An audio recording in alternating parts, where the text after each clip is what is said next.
de dire par rapport à ce qui a été dit, la présentation de Max Pauli, de la famille de Marine, la confiance qu'elles ont eue à nous la transmettre, et bien sûr les images de Auschwitz que Marine a commentées par rapport à son voyage qu'elle a effectué l'année dernière. Alors je crois que c'est la parole aux jeunes générations de s'exprimer sur ce moment de l'histoire qui a traversé toutes nos familles, on va dire. Voilà, alors je ne sais pas qui c'est qui veut commencer. Peut-être Johan, à toi la parole. En premier lieu, merci pour l'exposé. En premier lieu, vous avez fait tout un travail qui a été quand même assez conséquent. Et aussi, quand je vois ce genre d'image, enfin, on ne se rend pas forcément compte à travers des livres d'histoire et simplement des paroles, mais quand on voit vraiment une personne qui a vraiment un vrai témoignage, et quand on voit des photos qui ont été faites, ça, on prend quand même peur. On se rend compte que ce qui a été fait, ça a vraiment été fait et ça fait peur, on se remet en question, c'est comment ça a pu être mis ça, et personnellement, ça m'horrifie un petit peu. Voilà. On remercie Johan. Qui c'est qui veut prendre la parole après Johan? On nous apprend, par exemple, les cours d'histoire, tous les massacres qu'il y a eu entre les juifs, toutes ces personnes qui ont été tuées, qui ont été gazées ou autres. Et le fait que Jessica et Marine nous parlent de tout ça, comment ça a été, comment les SS ont procédé, tout ça, ça forcément on prend un coup. Alors, je ne sais pas si on peut dire comme ça, mais on prend un coup et on se rend compte qu'au final il y a vraiment des milliers de gens qui sont morts. On se rend compte au final qu'ils sont morts pour l'histoire. Je m'étais toujours dit que c'était il y a super longtemps, cette tragédie, et le fait d'entendre des témoignages, je me dis qu'en fait c'était il n'y a pas si longtemps que ça, et que heureusement on a beaucoup évolué. Actuellement, il ne faut pas que ça se répète, parce que c'est trop horrible. Jessica? Moi je trouve que c'est sympa de faire partager ce que vous avez connu grâce à votre famille, parce que même comme Jessica l'a dit, ça rappelle l'histoire, ça fait pas... Au moins on sait qu'on refera peut-être pas les mêmes bêtises pour les années futures. Mais des fois on se pose des questions de dire que comment des personnes ont pu avoir des idées comme ça. C'est vraiment horrible. On s'est mis à la classe, comme ça c'est des élèves qui nous expliquent, et je trouve que c'est mieux que ce soit des élèves. D'accord. Qui c'est qui veut s'exprimer? Il y a souci parce qu'il y a des choses qu'on ne sait pas, qu'on ne savait pas, ou qu'on savait très peu. Et de voir en vrai comment est maintenant le camp d'Auschwitz avec ce qu'il en reste du passé, et de pouvoir le transmettre par la suite aux autres générations. Question, mais je trouve ça très courageux de leur part de partager ça avec nous. Et je rejoins un peu aussi à Anne-Charlotte concernant le fait qu'en fait ça s'est passé il y a très peu de temps et on n'a pas forcément conscience. Parce que c'est vrai.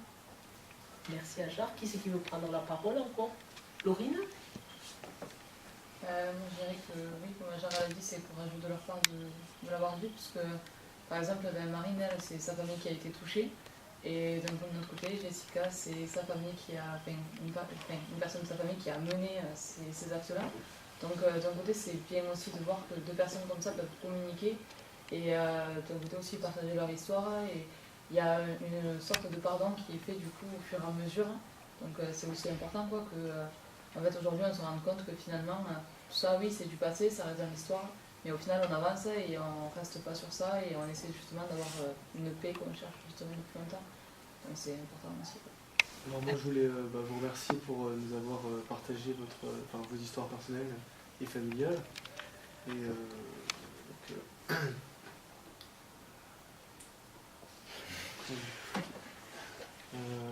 donc ça nous apporte un point de vue vraiment très différent de ce qu'on nous apprend en brut à l'école, quoi. C'est un point de vue totalement différent de l'histoire, donc c'est très intéressant et je vous en remercie. C'est plutôt émouvant d'un côté parce que je trouve ça compliqué de le dire en classe, d'exprimer son opinion par rapport au vécu qu'il y a eu, cette tragédie par rapport aux juifs, et je trouve ça d'un côté cool qu'elles nous racontent leur point de vue. Merci aussi. Et Et qu'il y a d'autres personnes qui dans leur famille, on a vu des juifs comme ça, il y a eu des personnes comme toi dans ta famille Jessica et on le sait sûrement pas. Comme moi par exemple, je sais pas, j'ai pas fait de recherche, peut-être que j'en ai, peut-être que j'en ai pas. Mais c'est peut-être intéressant aussi. Je vous remercie, c'est courageux de votre part. Moi je l'aurais pas fait parce que je peux pas. Voilà. Arrière-grand-mère, on ne sait pas vraiment où est-ce qu'elle est née. On sait qu'elle est née en Allemagne vers 1935, on ne sait pas plus que ça. Donc grâce au cours de Mme Bardou, j'ai réalisé qu'elle était peut-être née dans le Lebensborn. Et du coup, je vais entamer des recherches pour savoir plus de détails. Voilà. Moi, je trouve ça très émouvant et courageux de votre part. Et on a plus conscience des choses, même de l'histoire, grâce à je sais pas, vous avez vécu vos membres de votre famille. Puis ça a été intéressant de savoir ce qui s'était passé aussi, savoir plus en détail pendant la guerre. Et merci. Voilà. Merci parce qu'elles partagent leur histoire avec nous. Et c'est courageux. Et ça nous donne une idée concrète de ce qui s'est passé il n'y a pas si longtemps que ça, du coup. Et ça nous touche encore plus que ce qu'on apprend. De voir tout ça, ça m'a vraiment touchée parce que on se rend compte de beaucoup de choses. Et ce qui m'a beaucoup touchée aussi, c'est les images des affaires personnelles, parce qu'il y avait vraiment beaucoup de choses. J'ai trouvé ça très courageux de votre part. Et j'ai trouvé vos témoignages très touchants. Estelle? Moi, j'ai trouvé courageux de votre part aussi. J'apprécie votre démarche, parce que c'est très instructif pour nous. C'est aussi un rappel, comme disait Laurine, un rappel de paix à conserver maintenant. Alison? Je trouve ça très courageux parce qu'au final, on peut se mettre à votre place, parce que si ça aurait été nous, on aurait peut-être pas fait pareil, mais on aurait ressenti les émotions que vous, faire des recherches et tout ça. Désolé, dans quel camp ton arrière-grand-mère? On ne sait pas. Il faut dire aussi, Marine, que tu parlais de celui qui a été interné à Sachsenhausen. C'est exactement qui a été à Sachsenhausen? Henri Discret.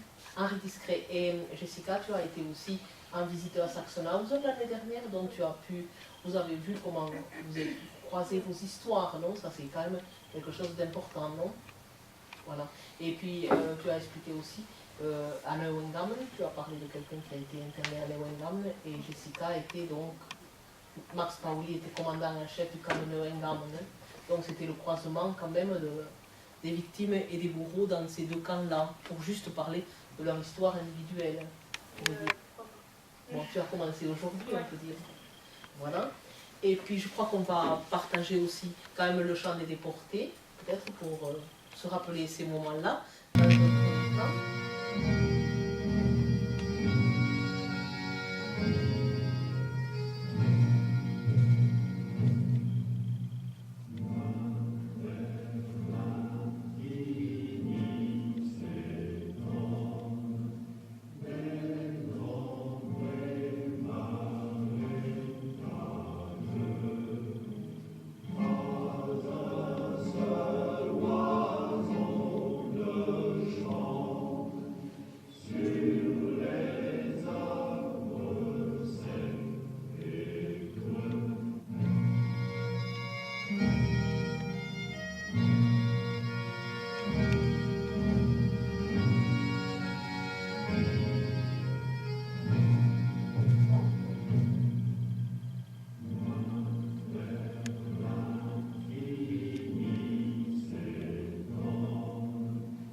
Reinhard d'avoir engagé ce processus d'apprentissage de la mémoire. Marine et Jessica ont été les témoins aujourd'hui. Et voilà, on va t'écouter une dernière fois. I know more than most people about the desire to forget. There have been times when I wanted to deny my past, pretend I was someone else. But we must never forget our past, no matter how much it hurts. Because when we forget, history will repeat itself. I fear that this is happening right now. All over Europe, far-right political parties are gaining ground. And if we do nothing, we have learned nothing. My name is Rainer Höss. My grandfather was Rudolf Höss, the Nazi commandant of the Auschwitz extermination camp. My history taught me that democracy, equality, and human rights never can be taken for granted.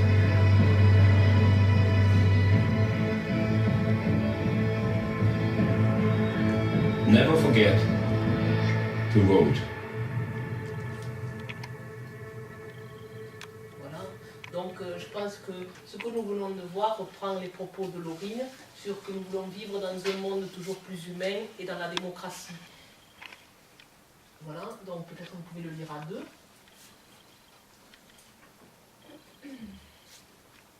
À deux.